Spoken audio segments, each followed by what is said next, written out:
This is the book of 2nd Esdras, chapter 16 and verse 40.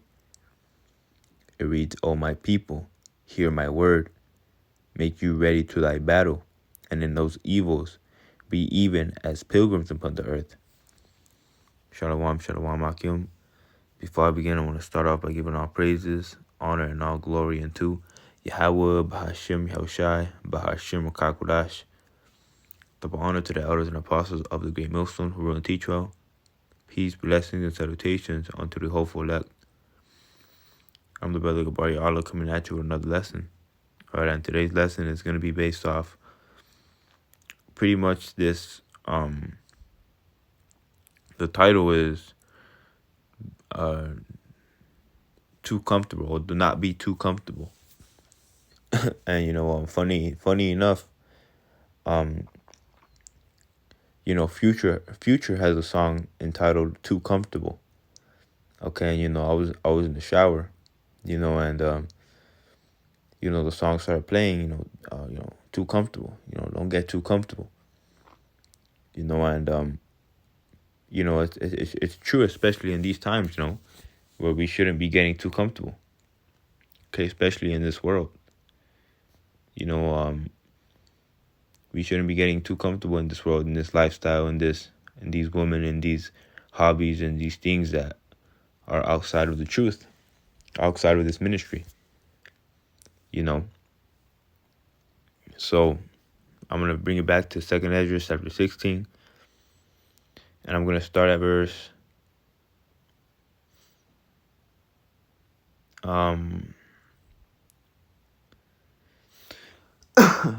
I'm going to start at verse 35. Hear now these things and understand them, ye servants of the Lord. Behold, the word of the Lord, receive it.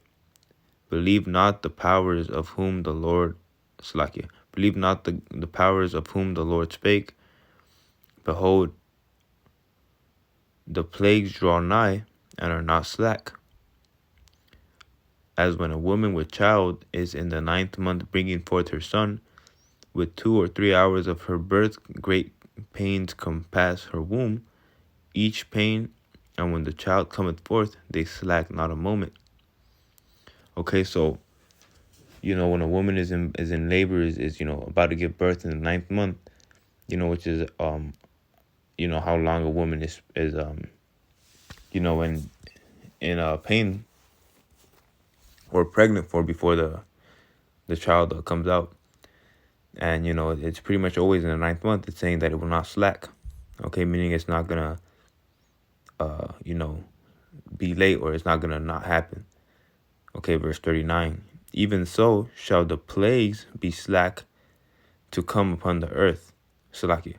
Even so shall not the plagues be slack to come upon the earth. And the world shall mourn, and sorrows shall come upon it on every side. So, when Jacob's trouble, when Esau comes down having great wrath, she's already begun. Okay, Jacob's trouble has, started in a very micro level, with all these killings, all these people dying, all these deaths, all these horrible, things that are happening upon the world.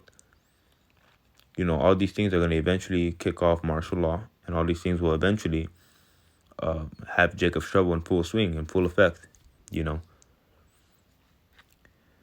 says, verse 40, O my people, hear my word, make you ready to thy battle, and in those evils be even as pilgrims upon the earth.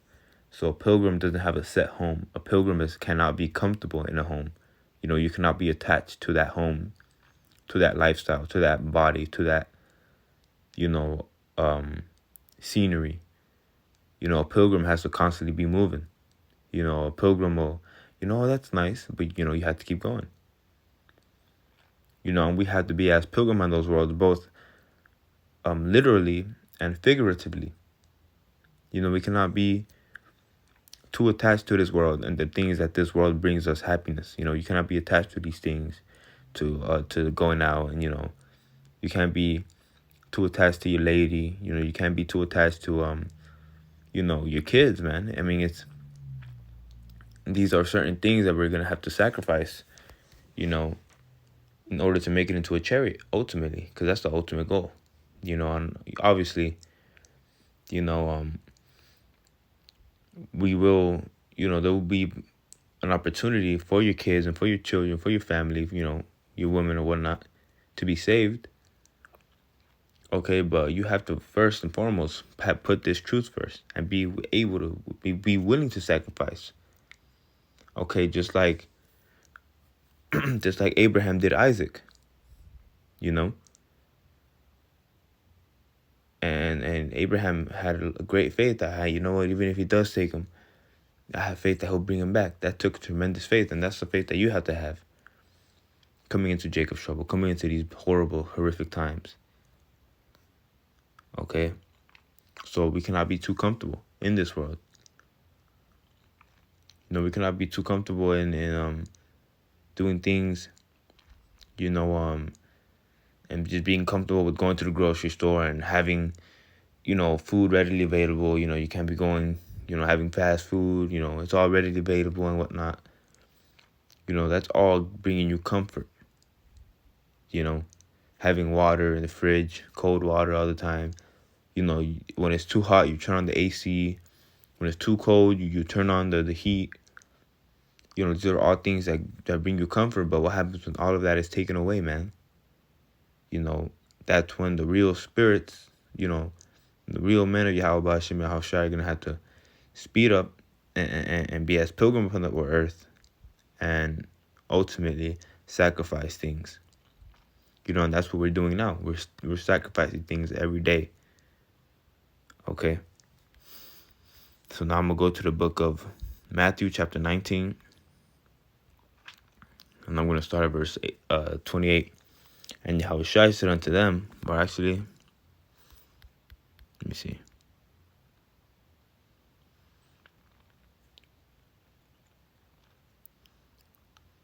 I'll start at verse 25. When his disciples heard it, they were exceedingly amazed, saying, Who then can be saved? Verse 26. But Yahushua beheld them, and said unto them, With men this is impossible, but with Yahweh all things are possible. Then answered Peter, and said unto him, Behold, we have forsaken all, and followed thee. What shall we have? What shall we have therefore? So Peter's saying, look at all the things we sacrificed. We've sacrificed, brothers have sacrificed, time. Brothers have sacrificed people. Brothers have sacrificed jobs. Brothers have sacrificed relationships. Okay, but listen to what Yahushua said in response. Verse 28.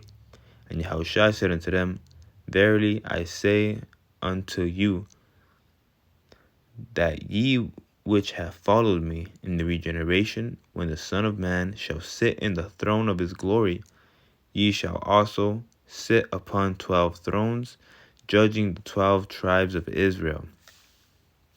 Now here's the point. Verse 29.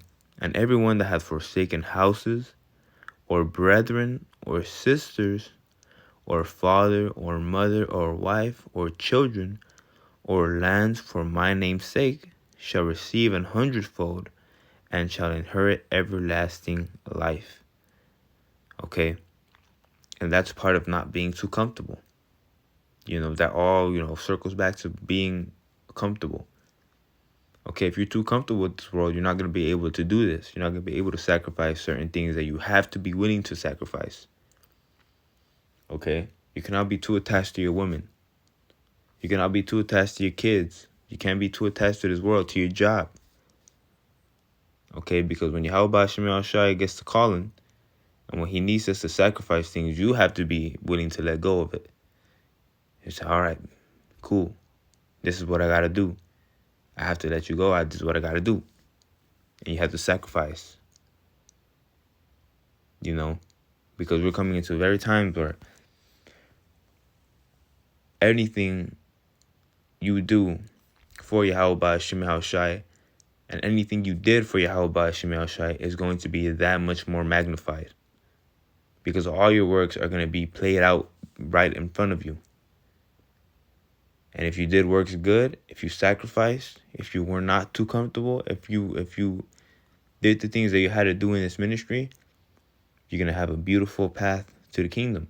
It's going to be hard, but you're going to get saved time and time again. But if you were too comfortable with this world, you chose this world, you stuck with your woman, you wanted to be the father of the year, you know, you wanted to be Mr. Captain Save-A-Ho, you know, you know, there's nothing wrong with treating, you know, your woman good, okay, obviously, but you cannot be too attached to this world, man. And that's what I'm trying to get at. You know, don't get too comfortable with this world. Verse 11, Slakia. Verse 30.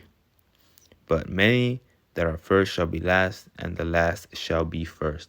And that's exactly what we are going to be. Because right now we're looked at as last.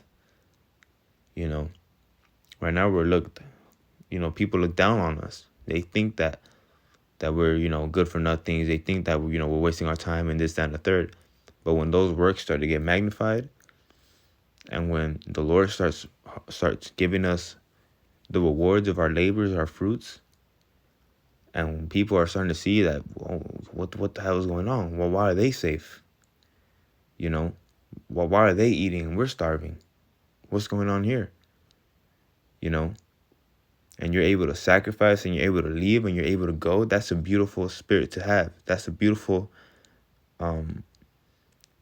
mechanism. That's a beautiful technique. That's a beautiful weapon to have. The ability to be uncomfortable. The ability to let go, man. To say, nah, fuck that. No, have the courage to let go. Have the willpower to let go. And have the faith to let go, man. And that all translates to, you know, not being too comfortable with this world, man. So, Lord willing was edifying. Lord willing was uplifting. Lord willing it helped you brothers to you know, a better understanding of the spirit we should be in, man. So with that, I want to give all praises, honor, and all glory unto Yahweh, Bahashim, Yahushai, Bahashim, Chakodash, the honor to the elders and apostles of Great Millstone again, Harun and Titro. Peace, blessings, and salutations to the Akim Akwath who believe in truth and sincerity. Shalom.